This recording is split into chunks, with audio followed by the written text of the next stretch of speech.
साथ ही हमने राजस्थान का एकीकरण पढ़ लिया, राजस्थान के प्रजामंडल आंदोलन पढ़ लिया, 1857 की क्रांतिकारी पढ़ ले, राजस्थान के प्रमुख क्रांतिकारियों को भी हमने पढ़ लिया है दोस्तों। अब जो हम शुरू करने वाले हैं वो दोस्तों बहुत ही मोस्ट टॉपिक है, राजस्थान के किसान आंदोलन। दोस्तों कोई सा भी एग्जाम नहीं जिसमें इसमें क्वेश्चन नहीं आए हो, किसान आंदोलन दोस्तों बहुत ही मोस्ट टॉपिक है दोस्तों। अगर उस समय की बात करें तो उस समय किसानों पर कुल मिलाकर 84 प्रकार के लाग बाग लगे हुए थे, यानी कि कर लगे हुए थे दोस्तों। कितने प्रकार के? 84 प्रकार के। लेकिन हमें 84 प्रकार के नहीं पढ़ने हैं, जो मोस्ट है जिससे क्वेश्चन बनता है वो हम इसमें देखेंगे दोस्तों। तो मोस्ट में अगर बात करें तो पहला कर कौन सा था? वो था कूटा कर। ध्यान रखना दोस्तों, कूटा कर। दूसरा जो हमारे कर था वो है लाटा कर, लाटा कर। तीसरा है आपके चौरी कर, चौरी कर। एक है आपके दोस्तों तलवार बंधाई कर, तलवार बंधाई कर, या दोस्तों इसको उत्तराधिकारी कर भी बोल सकते, उत्तराधिकारी कर। ये देखो दोस्तों 4 प्रकार के कर देख दिए। कूटा कर, कूटा कर क्या होता है दोस्तों? अगर खड़ी फसल पे लगने वाला कर, खड़ी फसल पर, यानी कि आते थे राणा आता था या सामंत आते थे और वो क्या करते थे, फसल को देखते थे कि खड़ी फसल ये कितनी निकल सकती है, उसी पे दोस्तों अनुमान लगाकर वो कर लगा देते कि यानी इतना % भेज देना आप। तो ये प्रकार का था करता कौन सा? कूटा कर, जो कि खड़ी फसल पर लगने वाला करता दोस्तों। ये था लाटा कर दोस्तों। ये है फसल कटने के बाद, फसल कटने के बाद, जो फसल कटने के बाद में जो कर लगाया जाता था उसे बोला जाता है दोस्तों कूटा कर।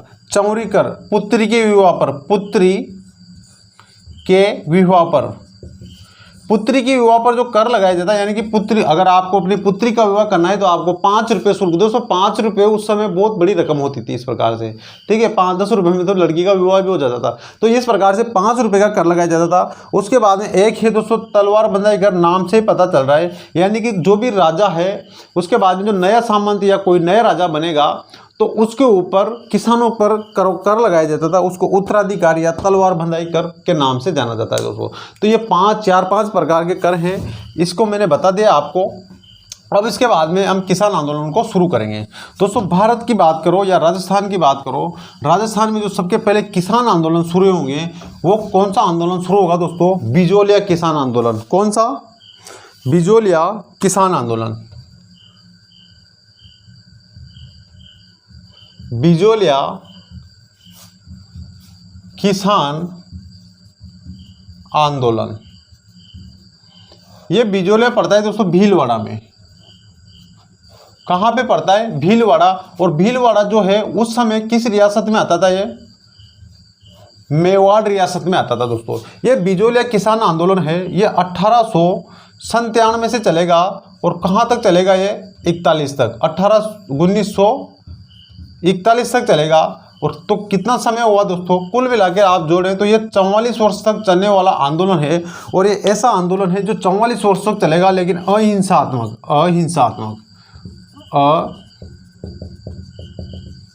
अहिंसात्मक आंदोलन रहेगा। यानी कि एक भी लड़ाई बोली आंदोलन चल रहा है लेकिन अहिंसात्मक आंदोलन रहेगा। बिजोलिया पड़ता है हमारे मेवाड़ रियासत में पड़ता था उस समय। तो ये 1897 से लेकर 41 तक ये आंदोलन चलेगा दोस्तों। तो मैं एक बार यहाँ बनाता हूँ इसको।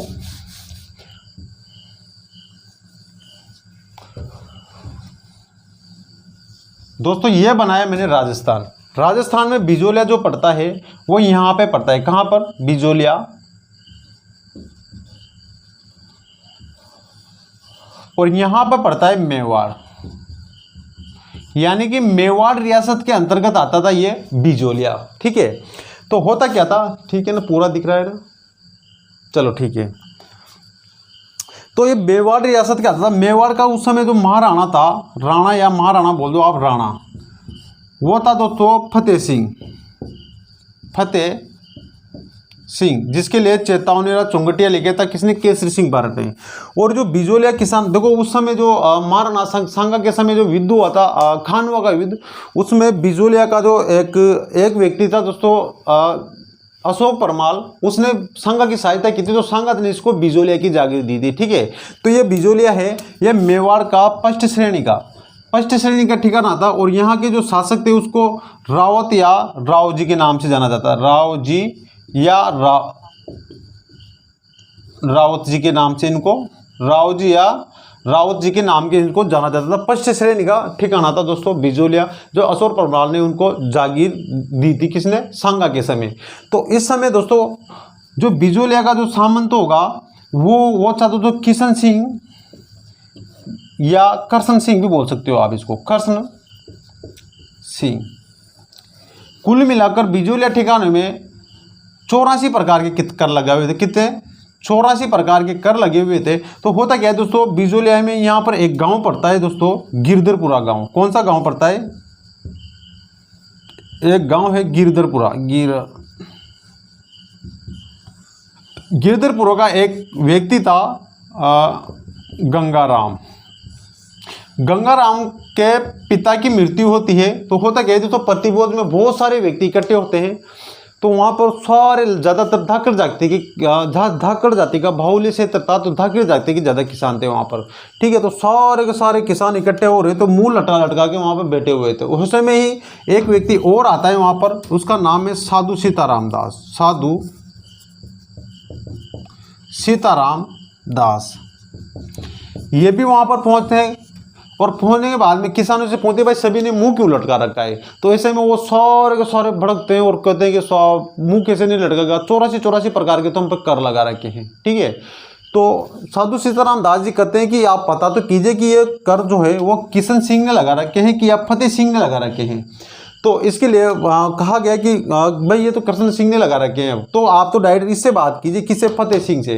तो कहते क्या है कि इस प्रकार से कौन जाएगा भाई उसके पास, जाओ आप सूचना लेके उसको सूचना दो कि हमारे इतने प्रकार के हमारे पास कर लगा रखे हैं। ठीक है, इतनी तो हमारी भूमि में उपज भी नहीं होती। तो होता क्या है दोस्तों, दो व्यक्ति हैं, एक तो नानजी पटेल और एक है ठाकुरी पटेल। ये दोनों व्यक्तियों को कहाँ भेजते हैं? ये भेजते हैं इनको मेवाड़ में भेजते हैं। किसके पास? फतेह सिंह के पास। और फतेह सिंह के बाद में कहते हैं कि ये भी ऐसे थे कि 2-4 महीने तो इधर उधर ही घूमते रहे। उसके बाद में फतेह सिंह के जाते हैं, वो वहाँ पर भी जाने के बाद भी जो काउंटर होता है वहाँ पर वो शिकायत दिखाते हैं, यानी ठेठ उसके पास जाके भी नहीं पहुँचते। ठीक है, बीच में किसी व्यक्ति को देकर इस प्रकार से आ जाते हैं वापस। लेकिन जैसे तैसे 1-2 महीने के बाद में फतेह सिंह के पास खबर पहुंचती है, और फतेह सिंह एक व्यक्ति को भेजता है, इसका नाम है दोस्तों हामिद हुसैन। क्या नाम है उसका? हामिद हुसैन नाम के एक व्यक्ति को भेजता है किशन सिंह के पास कि बात सही है कि जा जांच करके आ।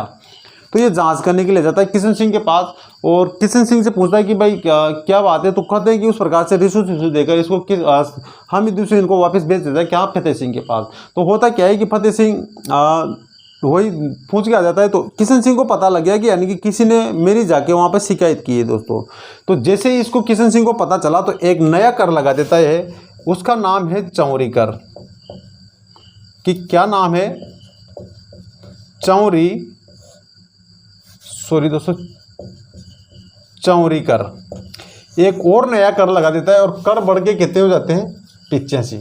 84 से बढ़ के कितने हो जाते हैं? 85 प्रकार के कर हो जाते हैं। और ये चौरी कर ऐसा था कि लड़की के विवाह पर जो सामान था उसको 5 रुपये देने पड़ते थे। कितने रुपए देने पड़ते थे? 5 रुपये देने पड़ते थे। ठीक है, तो 5 रुपये देने पड़ते थे। तो 5 रुपये उस समय बहुत ही बड़ी रकम होती थी। तो होता क्या था कि 5 रुपये देने पड़ते थे, तो किसान कुल मिलाकर बहुत परेशान हो गए। और ये जो कर लगाया था वो लगाया था इसने 1903 में। कब लगाया था? 1903 में लगाया था। और 1903 में ये कर ऐसे चलता रहता है और ये कहाँ तक चलेगा? 1905 तक चलेगा। ठीक है, 1905 में क्या होता है कि 2 साल तक जो बिजोलिया के किसान है उन्होंने अपनी लड़कियों को विवाह ही नहीं किया, कि जहाँ तक ये करने आएंगे, यानी कि कुल मिलाकर हड़ताल ही मान लो आप, हड़ताल कर दी, यानी कि बगावत कर दी कि यानी जहाँ तक इस कर को नहीं हटाया जाएगा हम अपनी पुत्रियों का विवाह नहीं करेंगे। तो परेशान हो गए। उसके बाद 2 साल निकल गए। 2 साल के बाद में सारे किसान कृष्ण सिंह के पास जाते हैं कि आप इस कर को हटाते हैं कि या हम इस जागीर से किसी दूसरी जागीर में चले जाएँ दोस्तों। तो कहते हैं कि किशन सिंह को 1905 में इस कर को हटा दिया था, और हटाते ही 1906 में हो जाती है कृष्ण सिंह की मृत्यु हो जाती है। और नया जो शासक बन जाता है वो बन जाता है हमारे पृथ्वी सिंह। पृथ्वी सिंह नया बन जाता है और 1906 में ये जैसे ही नया बनेगा तो इसने एक और नया कर लगा दिया। उस कर का नाम है दोस्तों तलवार। देखो जब नया सामंत बनेगा तो आते तलवार बांधता है, यानी कि अपना उत्तराधिकार बनता है। तो एक और नया कर लगा दिया तलवार बंधाई कर, तलवार बंधाई कर, एक नया कर लगा दिया तलवार बंधाई कर। तो वापिस वही 84 से 85 से 84 से वापिस कितने हो गए, 85 प्रकार के कर हो गए दोस्तों। तो आपसे पूछा जाए कि तलवार बंधाई कर किसने लगाया था, तो किशन सिंह ने लगाया था। ये लगाया था हमारे पृथ्वी सिंह ने लगाया था। ठीक है दोस्तों, जो कि एक बिजोले ठिकाने का एक क्या था, सामंत था दोस्तों। ठीक है, तो इतनी सी बात होगी। अब दोस्तों बात करते हैं कि ये जो इतना लंबा आंदोलन चलेगा 1897 से लेकर 1941 तक चलेगा, तो ये कुल मिलाकर 3 चरणों में चलता है दोस्तों। कितने चला में, 3 चरणों में, 3 चरणों में चलता है। और तीनों चरणों के दोस्तों अलग अलग नेतृत्व करता है दोस्तों। प्रथम चरण का जो नेतृत्व करेंगे वही हमारे साधु सीताराम दास जी करेंगे। और दूसरे चरण का नेतृत्व करेंगे दोस्तों विजय सिंह पथिक, विजय सिंह पथिक दोस्तों, वही भूप सिंह गुर्जर दोस्तों। तो होता क्या है दोस्तों, ये साधु सीताराम दास जी परेशान हो जाते हैं। उस समय दोस्तों इनको विजय सिंह पथिक जी जो जेल काट कर वापस आए थे, तो उस समय ये अजमेर में अपना नाम चेंज करके भूप सिंह गुर्जर के नाम से ये वहाँ पर पढ़ाते थे दोस्तों। ठीक है, इस प्रकार से महात्मा जी बन गए थे, प्रवचन देने लगे, तो बच्चों को पढ़ाने लगे। तो एक बार क्या होता है, साधु सीताराम दास जी ऐसे ही बिजोलिया से घूमने के लिए कहाँ गए थे, अजमेर में गए थे। अजमेर के जाने के बाद वहाँ पर प्रवचन करे थे। ये हमने क्रांतिकारियों में पढ़ लिया दोस्तों। तो वहाँ पर गए थे, उनसे मुलाकात होती है। उनसे सोचा यार ये बहुत ही कोई साधारण व्यक्ति नहीं लगता, तो उनसे जान पहचान करते हैं, वो बातचीत होती है। और विजय सिंह पथिक जी से कहते हैं साधु सीताराम दास जी कि आप चलिए हमारी इस प्रकार से यहाँ पर बिजोलिया में किसान आंदोलन चल रहा है, कोई परिणाम ही नहीं निकल रहा। तो कहते हैं कि साधु सीताराम दास जी आते हैं और इस बिजोलिया किसान आंदोलन का नेतृत्व करने लग जाते हैं। कब तक करेंगे, तो ये जो बिजोलिया किसान आंदोलन का नेतृत्व करेंगे ये 1916 से लेकर 1923 तक ये बिजोलिया किसान आंदोलन का नेतृत्व करेंगे कौन, हमारे विजय सिंह पथिक दोस्तों। ठीक है, अब ये जो आंदोलन जो हमारे राजस्थान लेवल पे चल रहा था, इस आंदोलन को ये हमारे भारत लेवल पे लेके जाएंगे कौन, विजय सिंह पथिक। ठीक है, तो दोस्तों आपसे पूछा जाए कि राजस्थान में किसान आंदोलन का जनक किसे कहा जाता है, तो वो कहा जाता है हमारे साधु सीताराम दास को। अगर आपसे पूछा जाए कि भारत में किसान आंदोलन का जनक किसे कहा जाता है, तो दोस्तों वो कहा जाता है हमारे विजय सिंह पथिक या भूप सिंह गुर्जर को कहा जाता है दोस्तों। ठीक है, तो इस आंदोलन का नेतृत्व कौन करने लगे, अब विजय सिंह पथिक करने लगे दोस्तों। अब विजय सिंह पथिक इसको पूरे भारत लेवल पे लेके जाएंगे, यानी कि इसके द्वारा कोई पत्रिकाएं हैं, 2-4 पत्रिकाएं, उन पत्रिकाओं में ये खबर छपवाते हैं, थपाथप, इस पत्रिका में, उस पत्रिका में, इधर उधर चारों ओर इस खबर को फैलाते हैं दोस्तों। ठीक है, तो उन पत्रिकाओं से क्वेश्चन बनते हैं दोस्तों। पहली जो पत्रिका है वो है दोस्तों प्रताप पत्रिका। पहली पत्रिका है प्रताप पत्रिका। ये कहाँ से निकलती है, कानपुर से निकलती है। और इनका एक शिष्य था गणेश शंकर विद्यार्थी। ये क्या था, विद्यार्थी किसका, विजय सिंह पथिक का एक शिष्य था। इनके द्वारा एक पत्रिका निकाली जाती है कानपुर से, प्रताप पत्रिका, और उसमें खबर छपवाता है रोज मेन फ्रंट पर, और खबर छपवाता है पूरे भारत में फैलाता है। दूसरी जो पत्रिका है दोस्तों मराठा पत्रिका, इसमें भी छपवाता है। तीसरी जो पत्रिका है वो है अभ्युदय। और चौथी जो पत्रिका है वो है भारत मित्र। तो ये चारों की चारों पत्रिकाएं आपको याद करनी है, भारत मित्र, अभ्युदय, मराठा और प्रताप पत्रिका दोस्तों। ठीक है, ये चारों खबरों में धड़ाधड़ सारी पत्रिकाओं में बिजोलिया किसान आंदोलन के मेन फ्रंट पे कभी इसको छपाया दोस्तों। तो ये आवाज़ दोस्तों बहुत आगे तक चली गई। और कहते हैं कि दोस्तों कानपुर में एक महात्मा गांधी का अधिवेशन हुआ था, इसमें भी जब भी परिणाम नहीं निकला तो उसके बाद में दोस्तों कानपुर में एक अधिवेशन हुआ था, नागपुर अधिवेशन। ठीक है, तो कांग्रेस का नागपुर में अधिवेशन हुआ था, उसमें कहते हैं कि इनकी गांधी जी से मुलाकात हुई। किसकी, गांधी जी से मुलाकात हुई और नागपुर में भी इस अधिवेशन में भी इन्होंने बिजोलिया किसान आंदोलन की इस प्रकार से उनको भी बात उठाई थी यहाँ पर भी, और गांधी जी से मुलाकातें होती है। गांधी जी भी इनसे बहुत प्रभावित होते हैं और एक बात करते हैं कि बाकी सब तो बातें करते हैं, फतेह एक सिपाही की तरह बातें करते, सिपाही की तरह काम करता है दोस्तों, गांधी जी के द्वारा कहा गया था। तो वहाँ पर भी इन्होंने बात चलाई और उसके बाद में भी जो परिणाम नहीं निकले, तो इन्होंने बिजोलिया के जो किसान थे उनसे कहा कि आप एक काम कीजिए, आप इस बिजोलिया के जितने भी किसान हैं उस भूमि पे फसल पैदा करना ही, बोना ही आप बंद कर दीजिए, 1 साल के लिए बंद कर दीजिए। तो जैसे इन्होंने भूमि को खालसा भूमि घोषित कर दिया, इस प्रकार से खाली घोषित कर दिया, तो हुआ क्या कि दोस्तों जो बाहर के जो किसान थे उन्होंने आके यहाँ की ज़मीन खरीद ली थी, तो किसानों के सारी ज़मीनें बक चुकी थी। तो ऐसी कंडीशन में जो विजय सिंह पतिक है वो ही अपने इस जो घटना हुई इसका जिम्मेदार वो स्वयं को मानते हैं और कहते हैं कि इस घटना के कारण उन्होंने अपने आप को इस आंदोलन से अलग कर लिया था दोस्तों। ठीक है, कब करेंगे? 1923 के बाद में। ठीक है, तो यहाँ से दोस्तों ये यहाँ पर बिजोलिया किसान आंदोलन का नेतृत्व किन्होंने किया था? विजय सिंह पतिक ने। कौन से चरण में? द्वितीय चरण में। बात करते हैं दोस्तों तीसरे चरण में। तीसरा चरण वही 1923 से लेकर 1923 से लेकर कहाँ तक? 41 तक। इनमें नेतृत्वकर्ता कौन कौन है? तो इसमें दोस्तों पहला आएगा हमें माणिक्य लाल वर्मा, माणिक्य लाल वर्मा।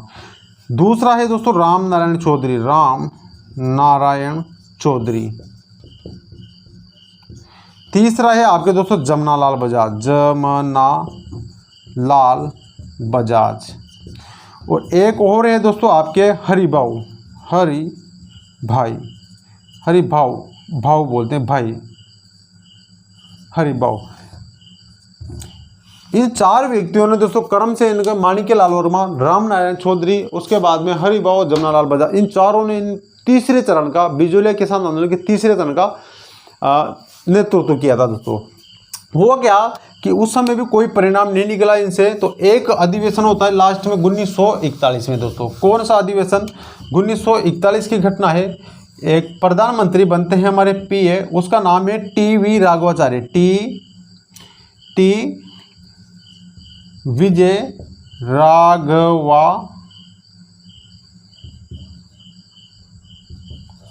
टी.वी. राघवाचार्य, ये प्रधानमंत्री बनते हैं। और इनके द्वारा दोस्तों इनके बहुत प्रयास किए उन्होंने द्वारा, और इनके द्वारा एक मध्यस्थता में एक सम्मेलन आयोजित हुआ, और वहाँ पर 1941 में इसमें जो किसानों के पास जो लाग बाग लगी हुई थी 84 प्रकार की, उनको मतलब बहुत ही कम कर दिया, मतलब जो में इक्की दुक्की लाग बागी रखी थी और बाहर सारी लाग बाग को हटा दिया गया था। किनके? टी.वी. पीएम थे प्रधानमंत्री टी विजय राघवाचारी के द्वारा 1941 में दोस्तों। और उसके साथ ही जय हिंद का नारा बोलकर और इस आंदोलन का हो जाता है दोस्तों समाप्त दोस्तों। तो ध्यान रखना, ये भारत का हो, राजस्थान का हो, ये क्या था? ये प्रकार से प्रथम किसान आंदोलन था दोस्तों। अब इसी किसान आंदोलन से प्रेरित होकर और भी बहुत सारे किसान आंदोलन होंगे दोस्तों हमारे। 1-2 व्यक्ति और हैं दोस्तों इसमें, उनका नाम याद रख लेना। एक तो नाम आता है दोस्तों आपके माणिक्य लाल वर्मा, जिसने तृतीय चरण का नेतृत्व किया था। इनके द्वारा इस बिजोलिया किसान आंदोलन में फंसीड़ा गीत गाया गया था, फंसीड़ा गीत गाया गया था। और एक और है दोस्तों आपके तुलसीदास, ये भी जो व्यक्ति थे, इन्होंने इस प्रकार से बिजोलिया किसान आंदोलन में संदेशवाहक का काम किया था। तो ये चीज़ें ध्यान रख लेना आप। अगर आपसे पूछा जाए कि बिजोलिया किसान आंदोलन में क्या महिलाओं ने भी भाग लिया था? हाँ भाई, महिलाओं ने, कुछ एक महिलाओं ने भी भाग लिया था, जिसमें पहला जो नाम आता है अंजना देवी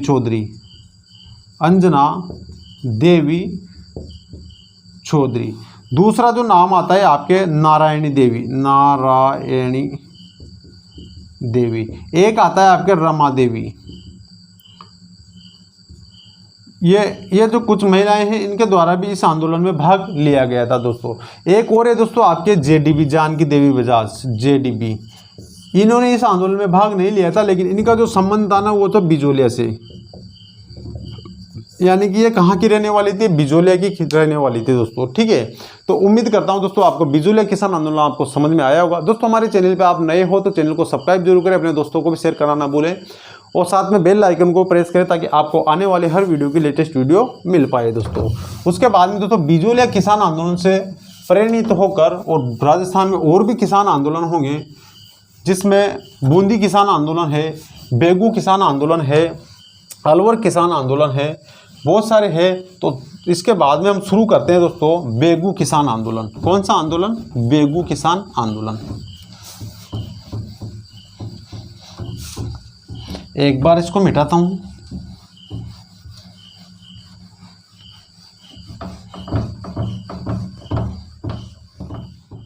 अगला किसान आंदोलन होगा वो होगा बेगू किसान आंदोलन।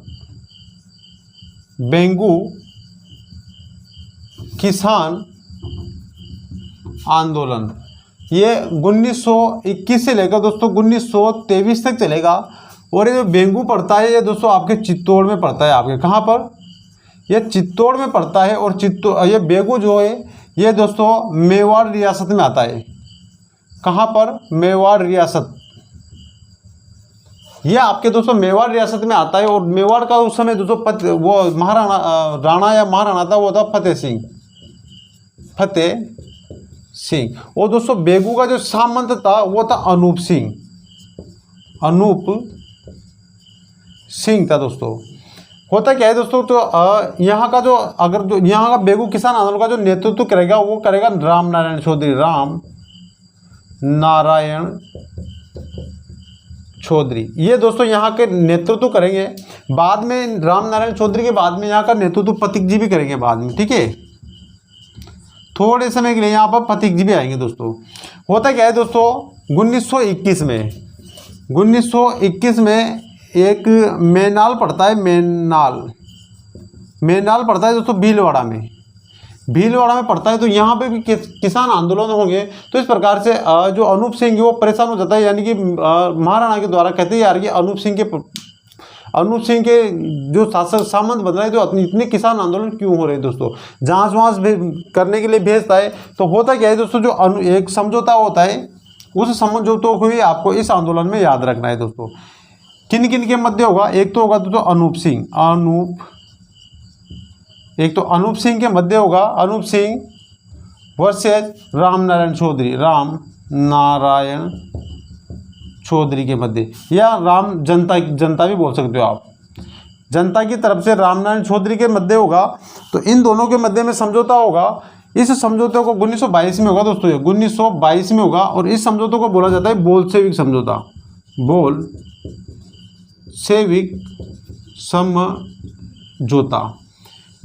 समझौता के नाम से जाना जाता है। वही किसानों की लाग बाग से संबंधित होगा दोस्तों। यहाँ पर अगर देखें आप तो बेगू में वहाँ पर 84 प्रकार की थी, यहाँ पर कुल मिलाकर किसानों पर 25 प्रकार के लाग बाग लगे हुए थे दोस्तों। इस समझौते के तहत ये होता है कि अनूप सिंह जो कि अयोग्य शासक माना जाता है, इसको हटाओ आप यहाँ से। तो इस अनूप सिंह को यहाँ से हटाया जाता है। और उसके बाद में एक अगला जो सामंत आएगा आपके, वो आएगा इसकी जगह अमृत सिंह। क्या नाम आएगा? अमृतलाल को नया सामंत बनाया जाता है। उसके बाद में दोस्तों होता क्या है कि एक घटना होती है दोस्तों गोविंदपुरा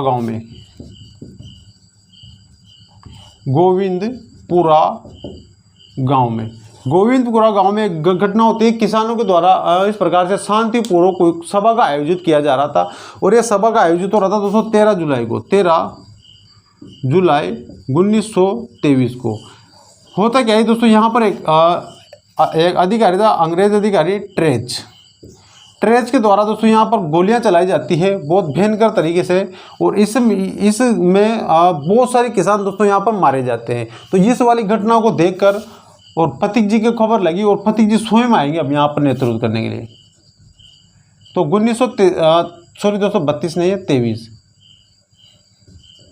1923 के बाद में ये जो बेगू किसान आंदोलन है, इसका जो नेतृत्व करेंगे वो करेंगे हमारे विजय सिंह पथिक जी आएंगे इस आंदोलन का नेतृत्व करने के लिए दोस्तों। तो एक बार मैं इसको मिटा देता हूं दोस्तों। तो इस बेगू किसान आंदोलन में पथिक जी जैसे आते हैं, तो पथिक जी आने के बाद में पथिक जी को इस आंदोलन के तहत गिरफ्तार कर लिया जाता है। और इनको 5 साल की सज़ा होती है दोस्तों। 1923 के बाद में 5 साल की सज़ा, यानी कि 28 तक तो ये जेल में रहेंगे। उसके बाद में तो धीरे धीरे ये आंदोलन कैसे दोस्तों समाप्त हो जाता है दोस्तों। तो इतनी सी बातें आपको ओनली आपको एक ध्यान रखना है। बोल्शेविक समझौता किन किन के मध्य होता है? राम नारायण चौधरी और अनूप सिंह, जो कि बेगू का सामंत था दोस्तों। यह मेवाड़ रियासत का ही वही प्रथम श्रेणी का ठिकाना था दोस्तों। बेगू भी चित्तौड़ में पड़ता है हमारे बेगू। उसके बाद में एक छोटा सा और किसान आंदोलन आता है हमारे बूंदी किसान आंदोलन। इसी से परिणत होकर बूंदी में भी किसान आंदोलन होंगे। बूंदी किसान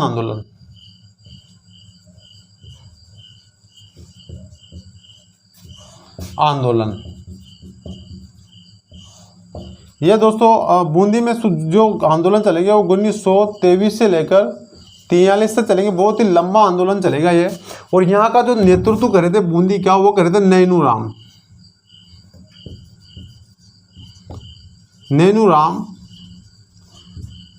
शर्मा बूंदी के किसान आंदोलन का यह नेतृत्व कर रहे हैं दोस्तों। यहाँ पर क्या होती थी, जो महिलाएं होती थी उनसे भी बेगारी ली जाती थी दोस्तों। बेगारी एक प्रकार की ये होती है कि जैसे कि किसी से फ्री में कार्य करवाना, यानी कि उसका जो पैसा है वो भी नहीं देना और फ्री में कार्य करवाना, ये होती है दोस्तों बेगारी। तो यहाँ पर महिलाओं के द्वारा बेगारी करवाई जाती थी। तो महिलाओं के द्वारा आपसे पूछा जाए कि राजस्थान में वो कौन सा किसान आंदोलन है जिसमें सर्वाधिक महिलाओं ने भाग लिया था, तो इसमें सर्वाधिक महिलाओं के द्वारा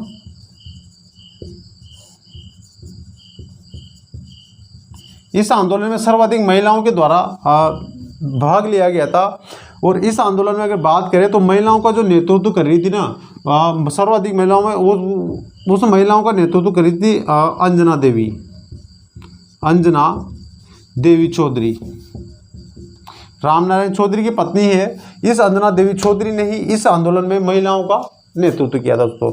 इसी के मध्य दोस्तों एक और घटना है छोटी सी, उसको बोला जाता है दोस्तों डाबी हत्याकांड। डाबी हत्याकांड होता है इसके मध्य, ये होता था दोस्तों 2 अप्रैल 1923 को होगा। ये डाबी पड़ता है दोस्तों बूंदी में। डाबी आपके बूंदी में पड़ता है। यहाँ पर क्या होता है दोस्तों कि एक व्यक्ति थे दोस्तों, यहाँ पर भी वही छोटी सी सभा आयोजित हो रही थी। इसमें एक तो है दोस्तों नानजी भील, वही किसानों को इकट्ठा करके प्रवचन दे रहे थे। और एक है आपके देवी लाल। तो होता क्या है कि यहाँ पर नानजी भील के ऊपर वही गोलियां चलाई जाती हैं अंग्रेजों के द्वारा। तो नानजी भील तो यहाँ पर शहीद हो जाते हैं। और नानजी भील के बाद में देवी लाल है, वो इस प्रकार से झंडा गीत गाते हुए वो भी यहाँ पर शहीद हो जाते हैं दोस्तों। तो जो नानजी भील है, उस नानजी भील का जो दाह संस्कार है वो देवगढ़ में किया गया था। देवगढ़ में इनको ले जाया जाता है और देवगढ़ में इनका दाह संस्कार होता है। कहते हैं कि इस प्रकार से इतने व्यक्ति गए थे इनके दाह संस्कार में, एक नारे लेके। तो कहते हैं कि इनका जो दाह संस्कार हुआ था वो इस प्रकार से देवगढ़ के जंगलों में ही इनका दाह संस्कार होता, नारियलों से इनका दाह संस्कार होता है दोस्तों। उसके बाद में दोस्तों दोस्तों नानजी के लिए ध्यान रखना आप, जो हमने पढ़ा था दोस्तों माणिक्यलाल वर्मा, इनके द्वारा इस बूंदी किसान आंदोलन में नानजी भील के लिए अर्जी गीत लिखा था। क्या लिखा था? अर्जी गीत लिखा था किसने? माणिक्यलाल वर्मा ने दोस्तों। पंचीड़ा गीत तो बिजोलिया किसान आंदोलन में लिखा था। और ये अर्जी गीत नानजी भील के लिखा था किसके लिए? रामनारायण चौधरी ने। किसके लिए? नानजी भील के लिए दोस्तों। उसके बाद में एक छोटा सा आंदोलन और है दोस्तों आपके, जैसे तैसे बूंदी किसान आंदोलन भी आपके समाप्त हो जाता है। उसके बाद में एक छोटा सा आंदोलन और है आपके अलवर किसान आंदोलन। कौन सा? अलवर किसान आंदोलन। अलवर किसान आंदोलन। अलवर में जो दोस्तों किसान आंदोलन होंगे वो इस प्रकार से कहते हैं कि अलवर में 80% तो यहाँ पर खालसा भूमि थी और जो 20% भूमि थी ना वो इस प्रकार से जो जागीरदार होते हैं ना, कौन? जागीरदार वो 20% बाकी किसके पास थी भूमि? जागीरदारों के पास थी। तो जो 80% भूमि थी ना, उस भूमि पे क्या होता था कि जो सामंत होते थे वो इस प्रकार से एक पद्धति थी दोस्तों, इजरा पद्धति। उसको बोलते हैं इजरा पद्धति। इजरा पद्धति के द्वारा किसानों को ये सौंपी जाती थी, यानी कि बोली लगाकर। इजरा पद्धति का मतलब था यानी कि जमीन की बोली लगाकर किसानों को दी जाएगी कि आप इसमें फसल कीजिए दोस्तों। तो वहाँ पर तो इतनी अधिक बोलियां लग जाती थी कि किसान की इतनी तो खेत में उपज ही नहीं होती थी दोस्तों। तो यहाँ पर का जो शासक था ना वो था दोस्तों जयसिंह। यहाँ का जो शासक था वो था दोस्तों जय सिंह, और इजरा पद्धति लगाई गई थी। इस कारण से किसानों के द्वारा यहाँ पर आंदोलन किए गए थे। कहाँ पर? अलवर में। अलवर में ही दोस्तों एक छोटी सी घटना और होती है अलवर किसान आंदोलन में। उस घटना का नाम है नीमू चना हत्याकांड। नीमू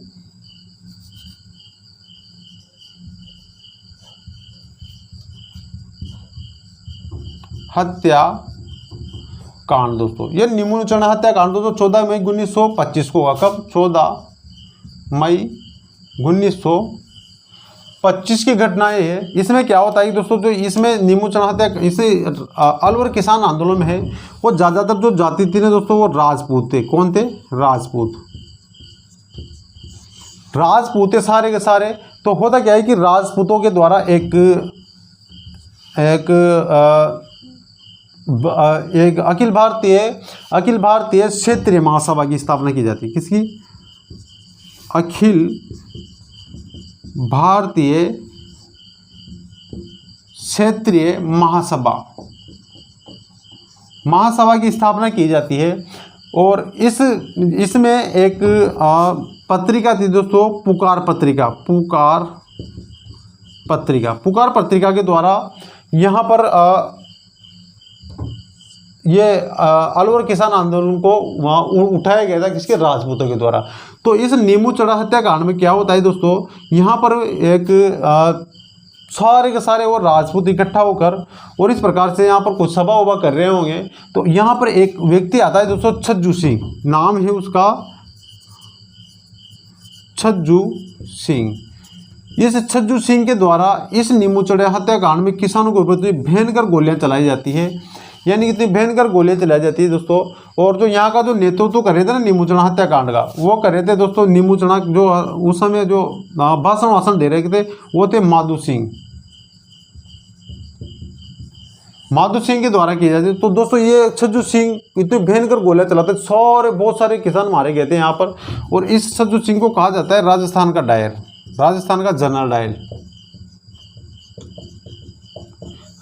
जनरल डायल किसे कहा जाता है? यहाँ पर छज्जू सिंह को कहा जाता है हमारे, ठीक है। और गांधी जी के द्वारा देखो यहाँ पर गांधी जी के द्वारा इसको डबल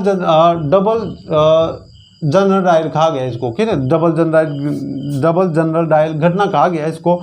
और राम नारायण चौधरी के द्वारा इस हत्याकांड को नीमू चढ़ा हत्याकांड के नाम से नाम दिया था। इसने किसने? राम नारायण चौधरी के द्वारा। और इसके बाद में जो नीमू चढ़ा हत्याकांड है, इसमें अगर महिलाओं की बात करें कि महिलाएं भी कौन कौन सी भाग ले रही थी, तो एक नाम आता है इसमें दोस्तों सीता देवी। इसने इस नीमू चढ़ा हत्याकांड में महिलाओं का नेतृत्व कौन? सीता देवी दोस्तों, ठीक है। तो ये सारी बातें थी दोस्तों। तो एक चीज़ तो ये याद रखना आपको कि छज्जू सिंह को कहा जाता है राजस्थान का जनरल डायल। नीमू चढ़ा हत्याकांड 14 मई 1925 को हुआ था। इसका जो नेतृत्व कर रहा था वो माधु सिंह कर रहा था। राजपूत सारे राजपूत थे। राजपूतों के द्वारा एक अखिल भारतीय क्षेत्रीय महासभा की स्थापना भी की जाती है 1925 को दोस्तों। और यहाँ पर जो पुकार पत्रिका थी उसके माध्यम से इस आंदोलन को उठाते हैं और कहते हैं कि जो नीमू चढ़ा में कुछ सभा आयोजित हो रही थी उस पर छज्जू सिंह के द्वारा यहाँ पर गोलियां चलाई जाती है, जिसको राजस्थान का जनरल डायल कहा जाता है दोस्तों। उसके बाद में अगला है हमारे मेव किसान आंदोलन दोस्तों। छोटे छोटे से आंदोलन है, एक दो और।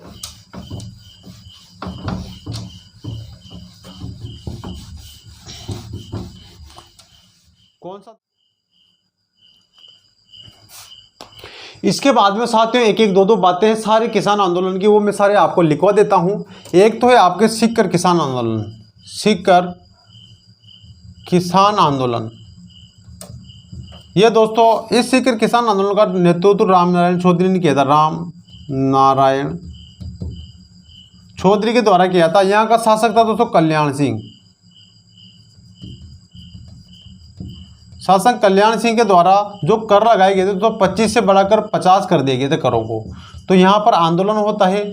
और इसके बाद में जो यहाँ के सीकर के किसान थे उनके द्वारा एक पत्रिका है दोस्तों तरुण राजस्थान, राम नारायण चौधरी के द्वारा तरुण राजस्थान पत्रिका में इसको ये इस खबर को छपो अगर इसको प्रकाशित करते हैं। उसके बाद में एक आंदोलन है आपके दोस्तों बीकानेर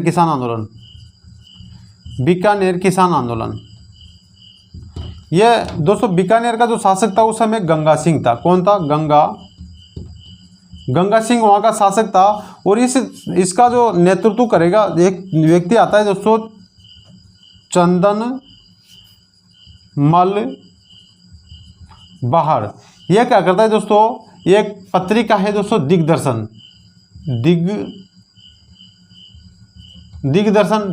पत्रिका में इस खबर को छपवाता है।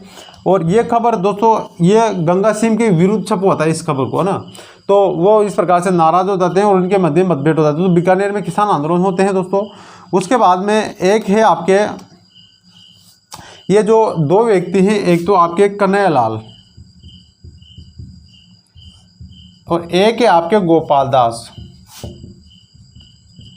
इन दोनों व्यक्तियों को कहा जाता है बीकानेर में जन जागरण का जनक कहा जाता है। किनको? इन दोनों को, बीकानेर का। उसके बाद में एक और घटना होती है तो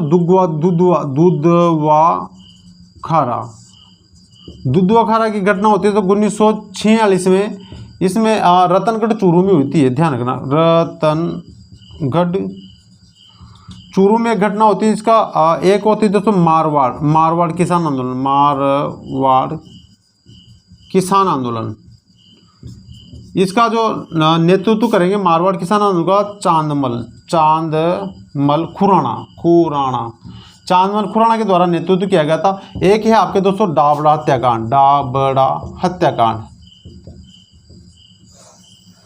हत्याकांड दोस्तों, ये डीडवाना नागौर में पड़ता है।